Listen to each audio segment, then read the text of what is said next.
১ মিনিটেই কেটে নিতে পারবেন কয়েক কেজি পেঁয়াজ। সঙ্গে যেকোনো মাংসের কিমা করতে পারবেন, রান্নার জন্য সবজি কাটতে পারবেন, রসুন ছিলতে পারবেন এবং আটা মাখতে পারবেন, ডিম ফেটতে পারবেন। কি করতে পারবেন না এই মেশিন দিয়ে বলেন তো? আপনার যদি এখন হেল্পিং হ্যান্ড নাও থাকে তাহলেও কিন্তু আর দুশ্চিন্তার কোনো কারণ নেই। দেখতেই তো পেলেন একদম নিমিষেই কতগুলো পেঁয়াজ কেটে ফেললাম। জাস্ট সেকেন্ডের ভেতরেই। পেঁয়াজগুলো কিন্তু একদম মিহি কুচি হয়েছে। ওপরে ঢাকনাটা জাস্ট একটু উল্টে দিলেই কিন্তু অপর দিক থেকে আলু কুচি করা যায়। এখানে টোটাল ৬টা ব্লেড থাকবে যেগুলো দিয়ে আপনি বিভিন্ন কিছু কাটাকাটি করতে পারবেন। পুরো ভিডিওটা দেখলে একদম ডিটেলসটা কিন্তু আপনি খুব সহজেই বুঝে যাবেন। আজকে আমি মুরগির মাংসের কিমা করেছি।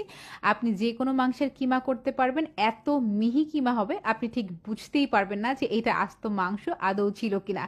একদম মনে হচ্ছে না আটার দলার মতো হয়ে গিয়েছে। এখন আমি রসুনটা ছিলে নিচ্ছি। রসুন ছিলতে কিন্তু অনেকটা সময় লেগে যায়। দেখতেই তো পেলেন একদম মুহূর্তের ভেতরেই রসুনটা কি সুন্দর খোসা থেকে আলাদা হয়ে গিয়েছে। এখন আমি শসা এবং গাজরটা একটু স্লাইস করে নিচ্ছি। এখানে কিন্তু চাইলে আপনি চিপসের জন্য আলু স্লাইস করে নিতে পারবেন। রান্নাঘরের কাজকে একটু সহজ করে নিতেই এই আমাদের চেষ্টা আপনাদের জন্য একটু। তো এখন আমি একটু ডিমটা ফেটে নিব। এগুলো কিন্তু যারা কেক বানান তাদের জন্য অনেক বেশি হেল্পফুল হবে। যদিও আমি কেক বানাতে পারি না, তারপর আপনাদেরকে একটু দেখিয়ে দেওয়ার চেষ্টা করলাম এটা দিয়ে আপনারা কি কি করতে পারবেন।